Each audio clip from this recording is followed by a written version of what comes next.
Obulwadde bwa polio ze zimu ku ndwadde ezikyasinze okuzingamya abaana ba Uganda naye ng'ate zisobola okulinyibwa ku nfeete. Mu kaweefube w'okulwanyisa obulwadde buno, Minisitule evunaanyizibwa ku by'obulamu yatongoza eddagala eppya. Dr. Luze Henry Ngono yamyuka ssenkulu w'ekitongole ekivunaanyizibwa ku kugema ekya Uganda National Expanded Program on Immunization kiyite UNEP agamba nti gye banaatuukira mu mwaka gwa 2020 obulwadde buno bujja kuba buweddewo. 2020 obulwadde bwa polio bujja kuba nga buvuddewo nsi yonna. Kati tukyabulina mu nsi bbiri, Afghanistan ne Pakistan. Naye nteebereza nti mu mwaka gwa 2020 ensi yonna ejja kuba nga kirina bulwadde bwa polio.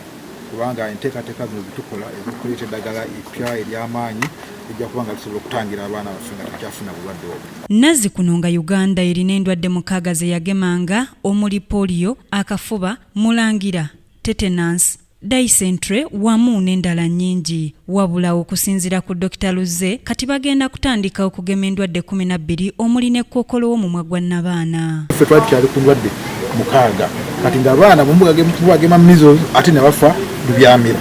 Kati tugenda tuleete eddagala lya lubyamira, tuleete n'eddagala erya hepatitis tusobole okugatiriza okugamba endwadde zimu mu okutangira abaana n'okulinyisa omutindo gw'ebyobulamu mu baana okukola nga bakula bulungi.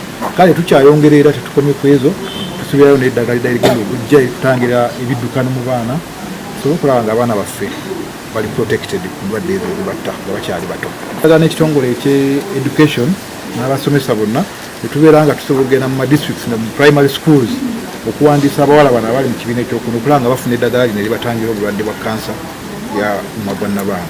Abantu bonna mu Uganda abatannaba kusukka myaka 5 bateekeddwa okuba nga bagemeddwa endwadde ezisinga okusobola okutaasa eggwanga. Basirika Sarah, Kingdom TV, amalindirire.